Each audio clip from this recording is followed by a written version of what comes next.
Meus amados irmãos, a paz do Senhor, mais uma quinta-feira, nosso programa da Palavra ao Coração.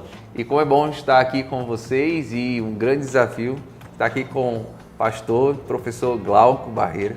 É um prazer, meu querido. Prazer é meu, pastor. Alegria estarmos aqui. Amém. Antes, nós temos e sabemos que a nossa conversa vai render bastante, então para ganhar tempo, deixa eu apresentar rapidamente, porque a apresentação aqui é grande, viu, pastor? Pastor Glauco, casado com Érica Magalhães, pai de Glauco Neto, e pastor da Igreja Batista Moriá, graduado em mestrado em Direito pela Universidade Federal do Ceará, doutor em Sociologia pelo UFC, graduado em Teologia pela UMESP e doutor em Ministério e especialista em Teologia Histórica e Dogmática pela FTML. É isso, pastor? Pela FTML, doutor em Ministério, e pela FAERP, especialista em Teologia Histórica e Dogmática. Perfeito. Amém. Pastor, só dar um oi para todos para a gente já iniciar nosso encontro de hoje. Ótimo, gostaria de cumprimentar a todos, dizer da minha satisfação de participar aqui desse momento de conversa, de troca de ideias. Espero que cada um seja abençoado, edificado, encaminhado para boas decisões. Amém. Então, roda a vinheta. Voltamos aqui da vinheta e o tema do nosso programa de hoje é família. Sabia que família é um tema que às vezes não é muito compreendido, né, pastor? Então, a primeira pergunta que eu já lhe faço é: o que é família na visão bíblica? Bem, nós lemos no Gênesis que Deus criou cada animal com o seu respectivo par, macho e fêmea, mas fez diferente com o ser humano. Criou primeiro o homem e depois a mulher. Primeiro, para que o homem soubesse que o seu relacionamento primário é com o próprio Deus, né? Perfeito. E só secundariamente com o próximo, no caso de um relacionamento conjugal com a esposa. E segundo, porque Deus quis que o homem sentisse a falta da mulher, o que aconteceu quando ele foi dar nome aos animais e pôde ver que cada um tinha macho e fêmea, né? Perfeito. E aí ele sentiu falta da mulher. Então, naquele momento foi que Deus viu a solidão do homem, solidão sentida psicologicamente, porque ele percebera que lhe faltava a companheira, e Deus, a partir da sua costela, criou a mulher. Então Deus disse naquele momento: deixará o homem seu pai e sua mãe, se unirá à sua mulher e serão ambos uma só carne. Todos os conceitos de família estão ali, homem e mulher, portanto é uma união heterossexual. Sim. Pai e mãe, né? Deixará o homem seu pai e sua mãe, quer dizer, eles já vêm de uma outra família. Então, quando se fala em pai e mãe, se fala em fecundidade, em procriação, geração de filhos. Perfeito. Então, o casamento é que gera a família. De acordo com a Bíblia, a família surge desde o momento que homem e mulher, num compromisso, o texto lá diz que o homem vai deixar pai e mãe para se unir à sua mulher, portanto, é a mulher dele de alguma forma, antes de ele se unir a ela, houve algum compromisso, alguma troca de votos, né? E para ele formar uma unidade semelhante àquela de onde ele veio, onde ele teve pai e mãe, ou seja, para gerar filhos, criar filhos. Então, dentro da família, nós temos essa diversidade de papéis, né? Pai, mãe, homem, mulher. Então a Bíblia vai ensinar, por exemplo, que a mulher deve reverenciar o marido e lhe deve ser ajudadora, que o marido deve ter um amor pela esposa a ponto de se sacrificar por ela, e que ambos devem educar os filhos, que devem reverenciar os pais. Então é uma harmonia aí realmente estabelecida pela distinção de papéis, pelos atributos de autoridade, de respeito, sim. E a família, portanto, constitui-se pela união de um homem ou uma mulher, com um compromisso assumido de fidelidade, onde eles, pela fecundidade natural que Deus concedeu, têm a vocação de gerar e criar filhos. Pastor, quando a gente fala acerca de famílias, alguns jovens, eu tenho jovens que podem pensar que família só significa um casal casado. E não é, né? Família somos todos nós, né? Uhum. Um jovem, ele tem a sua responsabilidade dentro da família ou ele está ali sob a responsabilidade dos pais, então ele somente espera que os pais exerçam suas responsabilidades dentro de uma família? Os filhos devem ver a família não como algo em relação a que eles vão parasitar ou apenas uma fonte de benefícios. Eles Sim. devem se ver como cumpridores de papel dentro da família. Então o filho, ele não apenas se submete ao pai, mas ele recebendo a instrução, recebendo a disciplina, a ordem, né? Ele vai sendo preparado para amanhã constituir a sua própria família. E também ele vai colaborando com o pai, com a mãe, nas suas atividades. Dessa maneira ele vai tendo noções de solidariedade.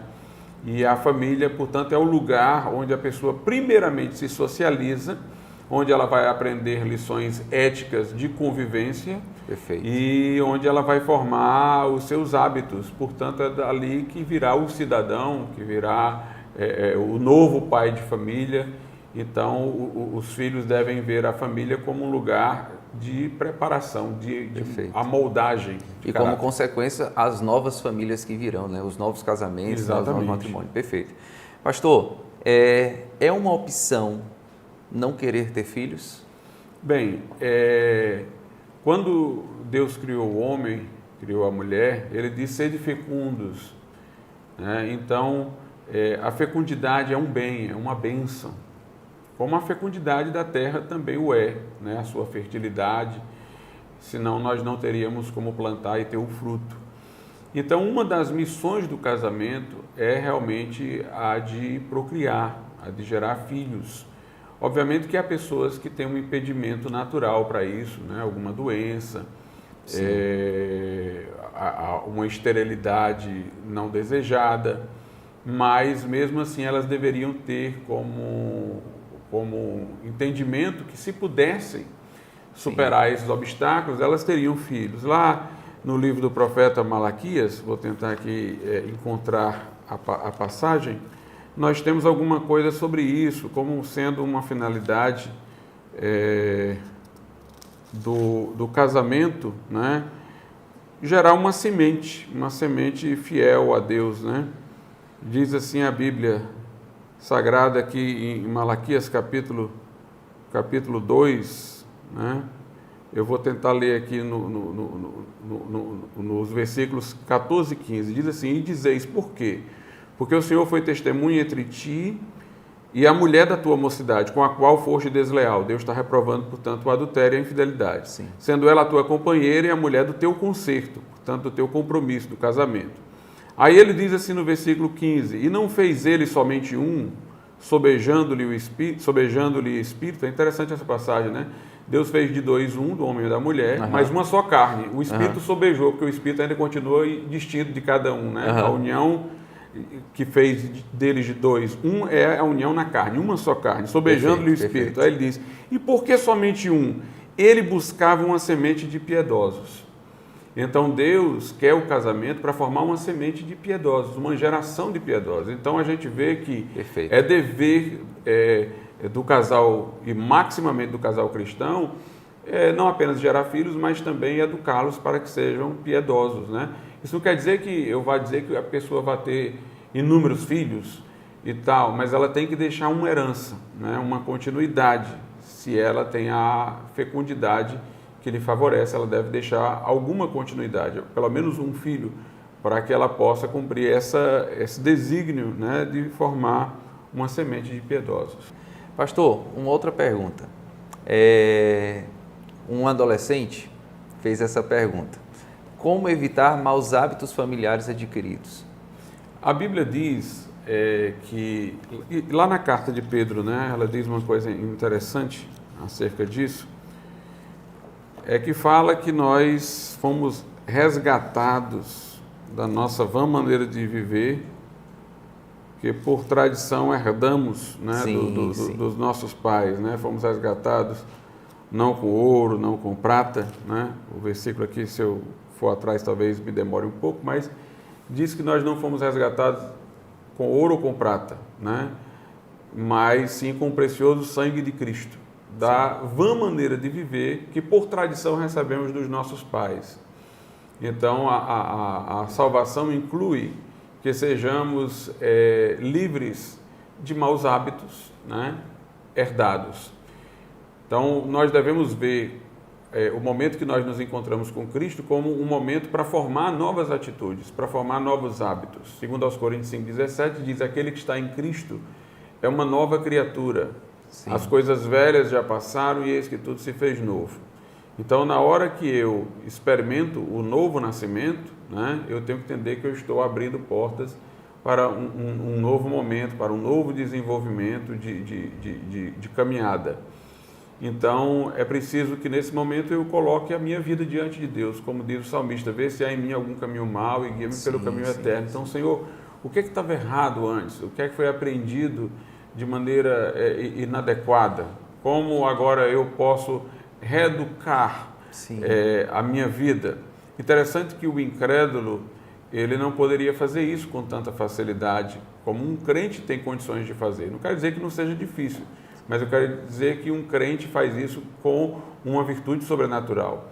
O descrente, ele é praticamente condicionado pelos hábitos que adquiriu, né? Talvez vá se livrar deles a longo prazo, com muito esforço e diligência.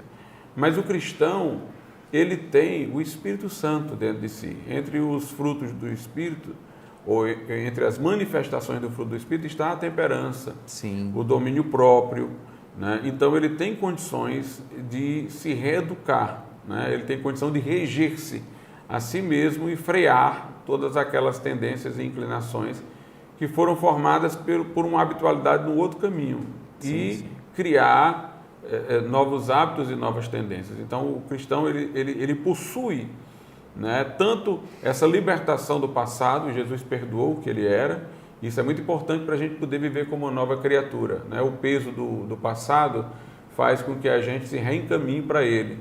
Por isso que Jesus disse para aquela mulher, nem eu te condeno, vai e não peques mais. Primeiro ele liberou uma palavra de perdão, para dizer, olha, esse teu passado está apagado, agora você pode começar uma nova coisa. Perfeito. Porque enquanto a pessoa leva o fardo do passado, né, ela se sente culpada por aquilo que era, ela se sente debaixo daquela identidade pecadora que ela tinha, então ela não consegue sair daquilo ali. Mas quando ela se liberta dessa identidade para formar uma outra através do perdão, essa certificação de que Deus a perdoou, então ela pode abrir-se para uma nova perspectiva em Cristo.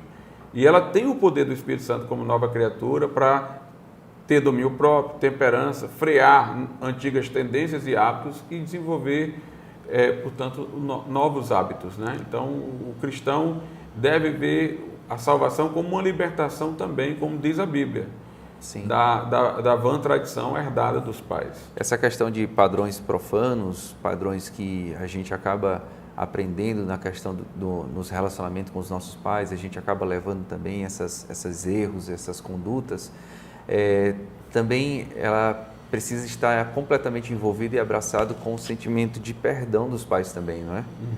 Porque os pais também sofreram essas influências dos pais anteriores, né? Das gerações anteriores, exatamente. Né, Exatamente. Inclusive porque, da mesma forma que eu preciso de perdão para me abrir para uma nova possibilidade, eu preciso perdoar para me abrir para uma nova possibilidade. Porque enquanto eu não perdoo, me mantenho aquela pessoa que aprendeu esses maus hábitos. Né? O eu que fez tudo aquilo ali, ele precisa desaparecer. E ele desaparece de dois modos. Um, ele não se sentindo mais aquele eu que praticou aquilo ali. Por quê? Porque aquele eu desapareceu, porque eu sou uma nova criatura. Aqueles pecados foram apagados, aquele que praticou aqueles males não existe mais aos olhos de Deus. E outro, que eu não tenho rancor de quem me passou esses maus hábitos, porque se eu passar, se eu tiver esse rancor, eu estou revivendo aquele eu. Então, eu não estou saindo dele. Perfeito. Né? Então, se aquele eu desapareceu, né, desapareceu o eu que pode fazer aquilo ali outra vez e querer fazer e manter aqueles hábitos, como desapareceu o eu que poderia se ressentir de alguma coisa. Então, a única maneira de eu me libertar é recebendo o perdão de Deus e dando esse perdão aos outros. Né? E Deus é tão bom que alguém pode dizer, é muito difícil eu perdoar os outros. Por isso que Deus lhe perdoa primeiro, né? Deus lhe dá um perdão para que você possa devolver, né? Então, a gente é perdoado para que a gente possa se libertar, inclusive para perdoar os outros. Perfeito. O senhor fez uma colocação muito boa acerca dos papéis, e não abordou a questão dos papéis de casamento, mas o papel da família, não só do casal, mas também dos filhos e de uma família em si, né? A omissão da responsabilidade desses papéis, isso gera um problema na sociedade? O que você acha? Gera sim, né? Nós às vezes temos homens fracos que deveriam ser líderes, né? Porque tiveram pais omissos que não ensinaram as atitudes a serem tomadas em determinadas situações. Pais que estiveram ausentes durante, por exemplo, o desenvolvimento dos filhos, tentaram compensar, talvez com presentes, com entretenimentos, mas não estiveram lá para instruir. Obviamente que o filho, aqui de maneira mais específica, me refiro ao filho homem, né, diante das circunstâncias, ele poderá ficar sem saber como decidir, ele não aprendeu a decidir, porque faltou aquela presença paterna, né? Por outro lado, a ausência do afeto materno, hoje, faz muitos jovens se precipitarem em relacionamentos amorosos com pouca idade e, às vezes, se entregando demasiadamente, o que os poderá levar até a pecados sexuais, a antecipar uma vida sexual, porque exatamente faltou aquele afeto da mãe. Sim. A mãe afetuosa, ela garante que o filho tenha esse aspecto satisfeito para que ele possa, inclusive, ser muito mais meditativo, pensativo em relação a futuros relacionamentos. Não se entregue impetuosamente. Sim. Porque ele vai fazer a coisa racionalmente, porque o lado afetivo dele não está vazio, ele tem Perfeito. Esse preenchimento, né? Perfeito. E há um equilíbrio entre a presença paterna, né, e a presença materna. A mãe traz esse lado afetivo, mas o homem liberta para que a pessoa possa ter o seu desenvolvimento, a autonomia das suas decisões. Então, a ausência do homem pode levar a pessoa a ter esse suprimento afetivo da mãe e tal, mas talvez ela vá ter dificuldades para desenvolver a sua autonomia. Por outro lado, o pai, sem esse outro lado da mãe, pode fazer a pessoa se arriscar a vida com maior atitude e tudo, mas às vezes tomando decisões precipitadas por uma carência afetiva que deveria ter sido suprida pela mãe e tudo. Não que a mãe não tenha a atitude também disciplinar, não que o homem não tenha também a presença afetiva, né? Mas nós percebemos pela natureza das coisas que há elementos que eu mencionei que se manifestam mais evidentemente na mulher e outros mais evidentemente no homem, né? Perfeito. Pastor, para a gente caminhar para encerrar, tem uma pergunta aqui, baseada em Salmo 92,14, que diz que na velhice ainda darão frutos, serão viçosos e florescentes, né? Então, como os nossos irmãos na melhor idade, eles conseguem e podem dar frutos? Primeiramente, é importante que a igreja reconheça o histórico daqueles que trabalharam no reino de Deus. Então, muita gente fez muita coisa a favor da obra de Deus e tal na sua juventude, chegou numa certa idade, já não tem mais pelo menos aquelas possibilidades amplas que tinha outrora, mas aí todo mundo se volta para os novos que estão fazendo coisas e esses mais velhos são negligenciados. Então é importante que a história deles seja reconhecida, é importante que eles possam contar para os outros aquilo que eles fizeram, é importante que seja respeitada a experiência que eles tiveram. Tudo isso vai trazer a eles estímulo, tudo isso vai trazer a eles vontade de fazer alguma coisa a mais. Inclusive, os próprios jovens podem encontrar o espaço para eles dentro daquilo que eles estão fazendo, onde eles possam ter ocupações de mentoria e tudo mais. Então, nós temos que evitar dentro da igreja uma separação de gerações, né? Essa ideia, às vezes, até dos jovens, né? Aquelas pessoas são de um tempo lá muito diferente, elas não vão contribuir, não se comunica mais, né? E tal, em vez de aprenderem com aquelas pessoas, né? Então, elas vão... E Paulo fala, né, dessa sabedoria que está neles. Exatamente. Então, é preciso ter esse contato. Tanto isso vai estimular o mais velho, porque Sim. ele vai se sentir ouvido pelos jovens. Na hora que ele vai contar o que ele fez, o que ele passou, aquilo ali vai animá-lo a querer fazer de novo, aquilo ali vai manter sempre vívida a vontade de servir ao reino de Deus, e os jovens também vão aprender. Quando eu era bem jovem, tinha 14, 15, 16 anos, eu sempre me acercava dos mais velhos, eu me aproximava dos mais velhos. Muito bom, eu também. Eu sempre gostei de ouvir. De ouvir as histórias, eu ia para casa de uma pessoa mais velha e ficava lá madrugada dentro ouvindo as histórias que eles me contavam, do que fizeram na obra de Deus, no reino de Deus. E na medida que eu mostrava interesse, eu percebia que eles também tinham interesse. Se despertavam, né? Perfeito. Então, esse contato entre as gerações pode fazer com que os mais velhos voltem a dar frutos e os mais novos que já dão fruto, deem frutos melhores. É incrível como assim, esse excesso de informação nesse período tornam também os nossos jovens mais inquietos de parar para ouvir informações dos mais velhos, né? Isso é preocupante, né? E é desafiador, né? E cria uma certa arrogância, né? Sim. Hoje em dia uma pessoa vai, por exemplo, no médico, porque ele lê alguma coisa na internet sobre aquela doença, ele quer discutir com o médico, ignorando o valor da experiência, do trabalho profissional, como se uma leitura de texto fosse suficiente, pudesse compensar tudo aquilo ali. Então, nós precisamos entender que há uma diferença entre informação e um conhecimento baseado numa experiência, um conhecimento que se converte em sabedoria, né? Perfeito. E somente dessa forma é que a gente vai poder realmente aprender. A gente tem que aprender com pessoas que fizeram o conhecimento efetivo na sua vida concreta. Perfeito. Teve um noivo, já caminhando para casar, que ele enviou uma pergunta para o senhor. A pergunta é: um dos principais conflitos que eu enfrentei até decidir mesmo casar foram as aparentes dificuldades financeiras. Porque a nossa sociedade hoje nos diz que se for casar, você tem que ter casa, você tem que ter carro e você também tem que ter uma estabilidade financeira. E isso é o que a sociedade está imprimindo para essa juventude para casar, né? Então, o que o senhor, pastor Glauco, tem a dizer aos jovens que estão namorando, que estão num compromisso e querem casar, mas se deparam com essas expectativas das pessoas ao seu redor?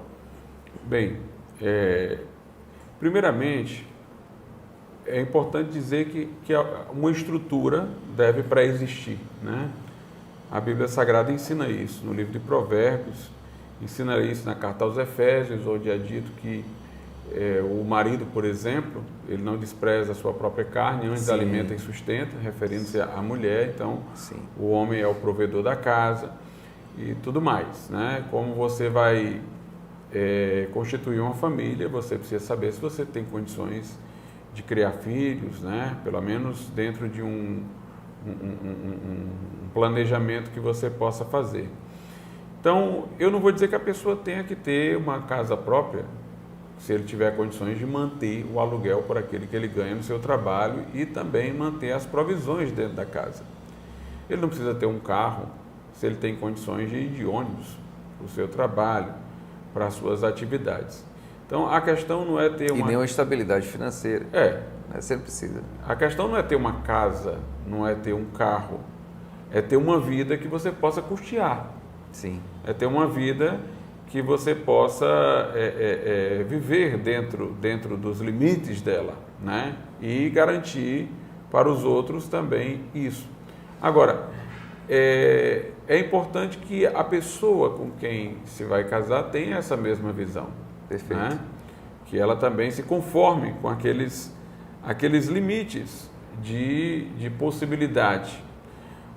Se a pessoa, por exemplo, levar muito em conta essas opiniões circundantes de seus amigos próprios, tal, você tem que ter uma casa, tem que ter um carro e tal, é bom saber se essa opinião influencia a pessoa psicologicamente. Se foi um dado que ela teve que pensar, e aí eu estou esclarecendo que não seria necessariamente dessa forma, mas se isso for mais do que um dado a se pensar, for uma coisa que influencia psicologicamente, você só consegue imaginar a família dentro dessa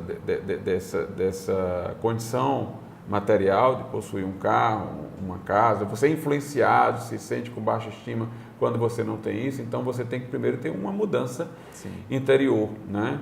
Porque uma das coisas piores que tem é uma pessoa casar para ficar frustrada. Total. Né? Eu me casei, mas eu queria ter sair uma da casa dos meus pais para viver isso, carro, né? Pois é, exatamente. Então, afirmação bem grosseira, né? É bem grosseira. Bem né? grosseira. Bem grosseira e que termina gerando desentendimento entre homem e mulher, repercutindo, né, para os filhos. Então, se a pessoa não tiver espiritualidade para ser feliz dentro de determinadas condições limitações. E limitações, então ela deve pensar bem, né? E também é importante salientar que os filhos também não devem ter um casamento contra a vontade dos pais, né? Perfeito. Se for o caso, pastor, eu acho que meus pais estão equivocados e tal, então ora a Deus, né? Se for da vontade de Deus, Deus vai mudar a mentalidade dos pais. Se não, aceite o conselho, seu pai, sua mãe tem mais experiência. Não quero dizer que você vai, por exemplo, eu não vou casar porque meu pai fez advertências sobre as dificuldades do casamento, sobre o que eu tenho que fazer, não tenho que fazer. Claro, essas advertências sempre seu pai e sua mãe vão fazer, independente de com quem você vai casar, né? Lhe preparar para as dificuldades e tudo. Mas se eles tiverem uma oposição deliberada, então não é o caminho, né? Esse de ter um relacionamento que vai gerar um atrito com os seus pais. Os seus filhos também devem ter avós próximos e tudo isso, né? Então é preciso pensar também nesse outro aspecto. Perfeito. Pastor, muito obrigado pelo nosso encontro de hoje, abordando acerca de família, como foi esclarecedor, de verdade, esse entendimento de família, que quando se fala de família as pessoas só enxergam casamento, mas foi muito bom mesmo. Eu quero só lembrar você que no próximo encontro da Palavra do Coração, o presbítero Neivson tem um convidado especial e eles falarão sobre o cristão e a pena de morte. Rapaz, o negócio rendeu, viu? Então, fique atento às nossas redes sociais, o Instagram da nossa igreja, as atualizações do YouTube. Se você ainda não baixou o aplicativo da nossa igreja, baixe para que você possa receber as notificações e ser atualizado de tudo que está acontecendo. Pastor, mais uma vez, muito obrigado. Nós voltaremos com outro programa sobre o cristão e a universidade. Então, fica com a gente. Deus te abençoe. É um prazer. Muito obrigado a todos. Amém.